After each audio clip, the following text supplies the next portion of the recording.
Halo, saya Sarania Riza. Kali ini saya membawa topik How to get to know yourself better. Bagaimana mengenal diri kita sendiri lebih baik daripada sebelumnya. Apakah kita sudah cukup mengenal siapa diri kita sebenarnya? Faktanya, bahkan sampai seseorang dewasa, berkeluarga, dan punya anak, masih banyak orang yang belum tahu betul siapa dirinya. Apa yang ia bisa, apa yang ia mau, apa yang bisa dia lakukan untuk membantu orang lain, apa cita-cita hidupnya, semua terasa begitu abstrak, tidak beraturan. Dan ketika sudah buntu, akan muncul pertanyaan, kok aku gini-gini aja ya? Kenapa aku kalah dari dia ya? Kenapa dia bisa sukses dan aku cuma seperti ini? Ada sebuah kutipan dari filsuf Yunani Aristoteles. Mengenali siapa diri kita adalah awal kebijaksanaan. Jika ingin maju dan berkembang, semua harus dimulai dari mengenal diri sendiri. When you know who you are, you know what you need to do. Dan pertanyaan selanjutnya adalah, kenapa kita perlu mengenali diri sendiri? Ada beberapa alasannya. Pertama, untuk kebahagiaan. Kita akan lebih bahagia jika dapat mengekspresikan diri kita sendiri tanpa perlu berpura-pura agar diterima orang lain dan lingkungan sekitar. Kedua, kita akan lebih mampu mengendalikan diri. Mengenali diri sendiri tidak melulu berkaitan dengan kelebihan, tetapi juga kekurangan. Kita jadi tahu batas, apa yang membuat kita marah, patah semangat, lelah, tidak percaya diri, dan lain sebagainya. Ketika mengetahui kekurangan diri sendiri, kita bisa fokus memperbaikinya, bukan mengasihani atau menangisi. Ketiga, mengenal diri sendiri membuat kita fokus. Gak mudah goyah hanya karena melihat rumput tetangga yang lebih hijau. Oke lah, kalau ada teman kita yang bisa kuliah S3 di luar negeri. Tapi kalau kita meyakini bahwa peran kita di sini adalah bersama keluarga atau merawat orang tua, ya udah, biarkan orang lain menempuh jalannya, begitu pula dengan diri kita. Keempat, lebih berempati kepada orang lain. Baik pemikiran atau pilihan hidupnya. Karena pada akhirnya kita sadar bahwa setiap orang itu unik dan punya pilihan hidupnya sendiri. Dan kelima, buat kamu yang tertarik membangun personal brand, mengenali diri sendiri juga membantu mengoptimalkan skill yang kita punya. Gak mudah ikut-ikutan apa yang jadi tren dan gak buang-buang waktu untuk sesuatu hal yang kita gak suka. Dan tentu saja bisa fokus ke kelebihan kita. Selanjutnya, untuk bisa mengenali diri sendiri, kita butuh satu hal. Berdiam diri.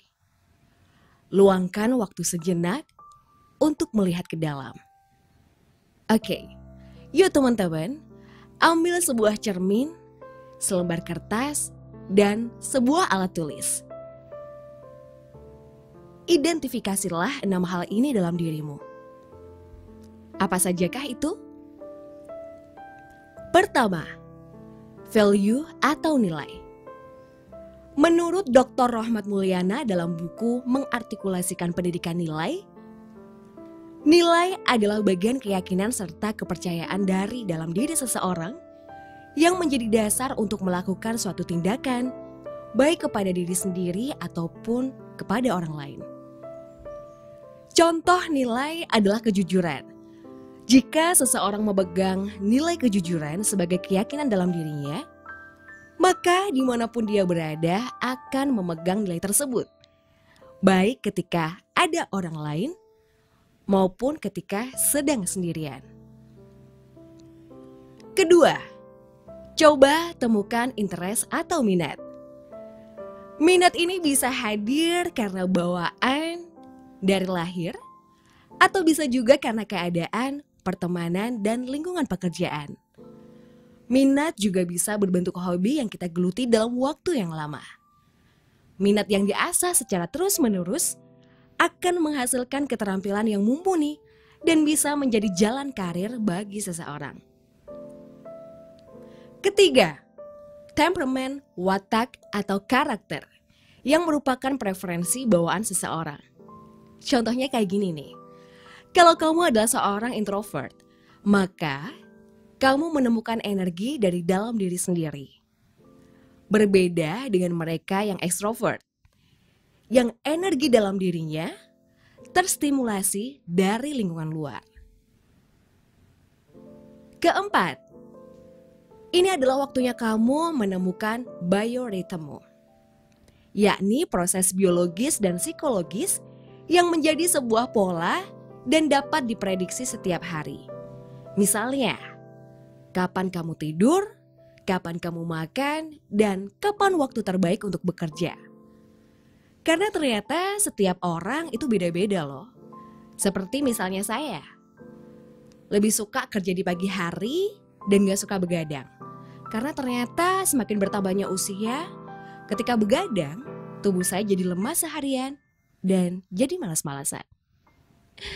Oke, dan kelima, goals and mission. Kita harus menemukan apa aja sih sebenarnya tujuan hidup kita. 1 tahun ke depan, 5 tahun, 10 tahun, bahkan 20 tahun yang akan datang. Kita pengen jadi seperti apa sih? Kita pengen sekeren apa? Kalau sudah tahu apa tujuan hidup kita, langkah selanjutnya adalah menemukan bagaimana cara meraihnya. Jangan memimpikan sesuatu yang kita bahkan tidak tahu bagaimana cara mewujudkannya. Oke, mimpi boleh setinggi langit, tapi juga harus spesifik, terukur, dapat tercapai, dan relevan. Terakhir, dalam proses mengenal dan menemukan diri sendiri, kita harus tahu apa potensi kekuatan yang kita miliki. Dunia ini equilibrium atau asas keseimbangan. Jika kita merasa punya kekurangan, kita juga pasti punya kelebihan. Kelebihan ini bukan cuma talenta ya, dan keterampilan, tapi juga karakter seperti loyalitas, suka belajar, menghargai orang lain, disiplin, dan lain sebagainya. Mengetahui kekuatan diri sendiri adalah pondasi rasa percaya diri. Jika kamu sering merasa tidak percaya diri, mungkin saja kamu belum mengenal siapa dirimu dengan baik. Setiap orang punya ketakutan dan juga kelemahan. Tapi dengan mengenal diri sendiri, kita jadi menyadari kekuatan yang kita miliki untuk melawan ketakutan tersebut.